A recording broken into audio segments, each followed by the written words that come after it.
ఈ రోజు వీడియోలో మా ఊర్లో వాడుకలో లేని ఒక కాజు ఫ్యాక్టరీ దగ్గరికి అయితే మిమ్మల్ని తీసుకెళ్ళబోతున్నాం. Are you interested guys? Hey guys, hello, this is Shiva. Welcome back to village boy rider Shiva YouTube channel. వీడియోలోకి వెళ్తే మనకి ఎదురుగా కనిపిస్తున్నది కాజు ఫ్యాక్టరీ. ఈ బయట కనిపిస్తున్న వాటి కోసం తర్వాత ఎక్స్ప్లెయిన్ చేసుకుందాం. ఫస్ట్ అయితే ఈ మూతబడిన తలుపులు తెరుచుకొని లోపలికి వెళ్దాం పదండి.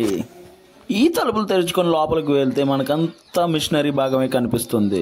బహుశా ఇవేనేమో మన కాజు కటింగ్ మిషన్స్. అయితే ఇది చాలా రోజుల నుంచి మూతబడి ఉండడం వల్ల అంతా చల్లా చెదురుగా ఉంది అండ్ అలాగే బూజు పట్టిపోయి కనిపిస్తుంది. పదండి ఇప్పుడైతే మనం పైకి వెళ్లి ఈ మిషనరీ భాగాన్ని పరిశీలించి చూద్దాం. ఈ గల్లాని ఆ పై మూతిలో పెట్టి కాజు అయితే ఇందులో వేయడం జరుగుతుంది. మనం ఎంత ట్రై చేసినా ఈ మూతనైతే ఓపెన్ చేయలేకపోతున్నాం. సో చేసేదేమీ లేదు, కిందకి వెళ్ళి ఒకసారి కింద ట్రై చేసి చూద్దాం ఆ మూతని ఓపెన్ చేయగలమా. కదండి ట్రై చేద్దాం మనం ఈ కింద మూతని ఓపెన్ చేయడానికి. సక్సెస్ఫుల్లీ మనం అయితే ఈ మూతని ఓపెన్ చేయగలిగాం. లోపల ఏముందో చూద్దాం పదండి.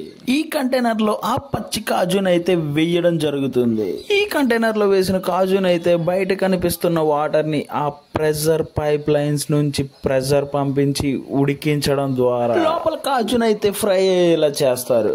ఈ వాటర్ ని హీట్ చేయడానికి అయితే ఈ స్టీమ్ లైన్ లో బొగ్గు వేసి కాల్చడం జరుగుతుంది. పదండి అలా ఉడికించిన పిక్కను ఎలా కటింగ్ చేస్తారో ఇప్పుడు మనం చూద్దాం.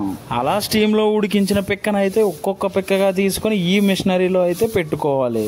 ఇలా హోల్ లో పెట్టుకున్న పిక్కనైతే ఇక్కడ కనిపిస్తున్న పెడల్ని పట్టుకొని గట్టిగా కిందకి ప్రెస్ చేయడం ద్వారా మనం అయితే ఈ పిక్కని కటింగ్ చేయొచ్చు.